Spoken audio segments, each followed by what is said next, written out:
يسعد اوقاتكم. اليوم بدي اطبخ كبسة، بس لا بدي اسلق دجاج ولا بدي اسلق لحمة، بدي اسويها بالصدورة. بدي اقلي صدورة واحطها بالكبسة. انا اول شي عندي دجاج، صدورة مقطعتها، رز، اي نوع رز عندكم اياه، انا عندي رز الشعلان، بصل، جزر. للبهارات الدجاج بدي بودرة ثوم، بدي فلفل ابيض، ملح، بهارات دجاج، بدي خل. للرز بدي بصل، جزر، مطيبات، قرفة، قرنفل، ورق غار، هيل، جوز الطيب، فلفل أسود، ملح، بهارات، سمنة، زيت، للزينة، مكسرات. عالتحضير. هلا أنا أول شي بدي أنقع الرز لمدة نص ساعة. هلا أول شي بدي أحط خل،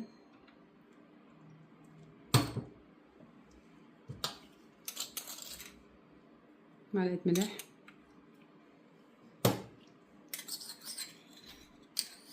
نص معلقة بودرة الثوم، بهارات الدجاج، فلفل أبيض.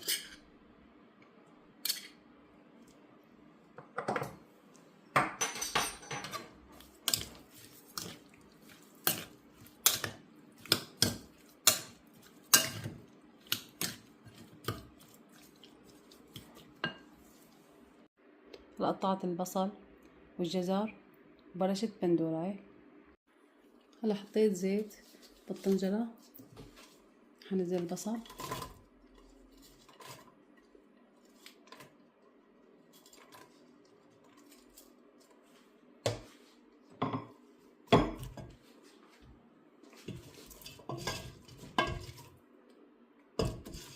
خليه يدبل معي، بعدين بحط الجزر. هلا دبلت البصلة، الجزر،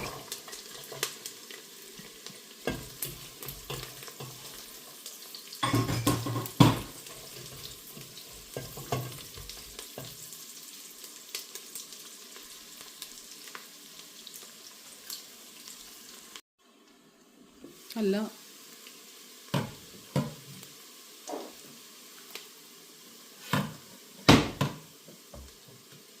حط الدجاج،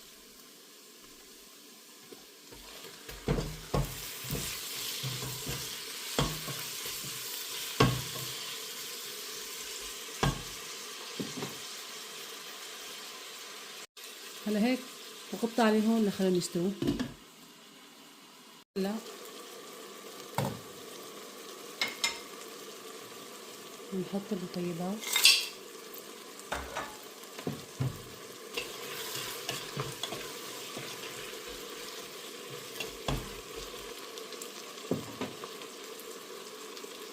البندورة. هلا استوى عنا الدجاج، يا عيني على الرواية الحلوة، ريحة البهارات مع الدجاج. هلا بحط الرز، كاستين رز، بدهم كاستين وربع مي.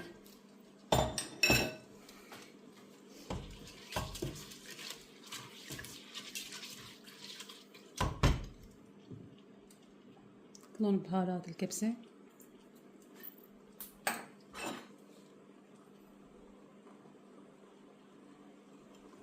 معلقة ملح.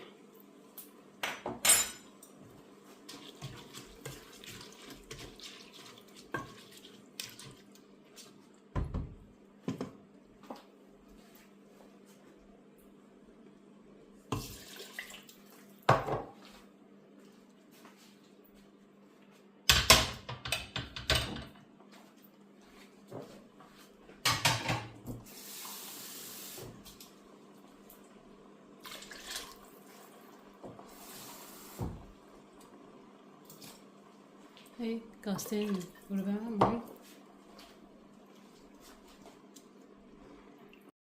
بحط لهم نص معلقة سمنة،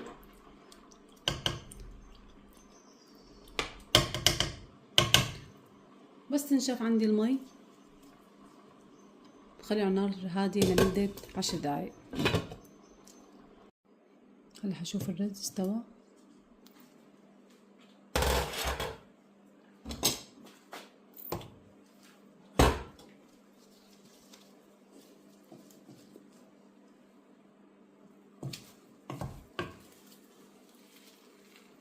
هلا الرز استوى، حاطفي عليه اسكبه. بشوفكن على التقديم. هلا وصفتنا الكبسة صارت جاهزة، وعملت قدامها لبن بخيار، ان شاء الله تعجبكم. هي أكلة طيبة وسريعة، وإن عجبكم فيديو لا تنسوني باللايك واشتركوا بقناتي. أهلا وسهلا.